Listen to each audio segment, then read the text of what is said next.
At the risk of sounding aggressively Californian, it's a little colder than I thought it would be for the first day of spring training. Now, granted, I want to contextualize this by saying when I was covering the Pittsburgh Pirates and we were out in Bradenton, Florida, it would already be in the high 70s, low 80s by the time we got to the first day of spring training. The sun was just always bearing down on you. You always had to have some sunscreen on you. And today, I know there's the whole thing where like you got to put sunscreen on at all times, but today I was just like, no, I'm not going to do it. But the first day of spring training has just wrapped up here in Scottsdale, Arizona, or rather the first day of media availability because pitchers and catchers actually reported yesterday, but semantics. One of the more newsier items to come out of today was Justin Verlander revealing that yes, indeed, he is going to be wearing the number 35. Going back to his introductory press conference, he said that he was going to talk with Brandon Crawford about wearing the number. Crawford, of course, being the greatest shortstop in Giants history, who wore number 35 for the entirety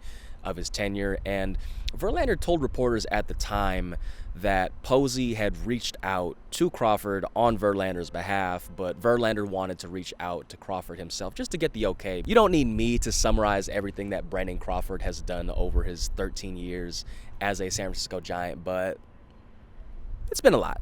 Fair decent amount of things that he's been able to accomplish. Aside from talking to Verlander about his selection of the number 35, we talked to him generally about how his offseason program went, how he's feeling, this, that, and the third, all of those things that you can read in my article today. And it should come as no surprise that Verlander is going to be locked into a spot in this rotation. The same thing can be said about Logan Webb, Robbie Ray, and Jordan Hicks.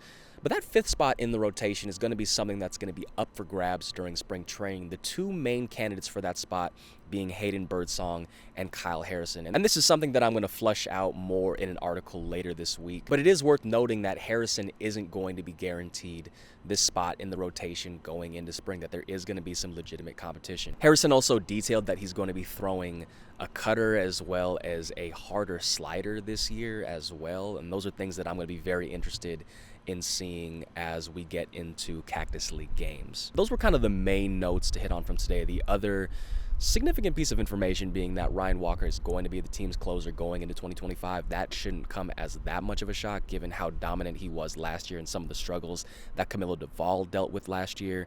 Other things to get into is that as far as the designated hitter role go, Wilmer, Flores, and Jerar Encarnacion stand to receive the bulk of that time, though we could potentially maybe see some younger bats in the mix, at least during spring training in particular. And to kind of wrap things up here, Jung-Hoo Lee and Tom Murphy, both of whom played a combined 50 games last season due to various ailments that they were dealing with, they will both be a full go during spring training. So that's kind of the tip of the iceberg as to what we've got going on in spring training so far. There's a couple stories that I'm excited to write over these next couple days, kind of doing more deep dives, not necessarily things that can be defined as news, but day one is in the books.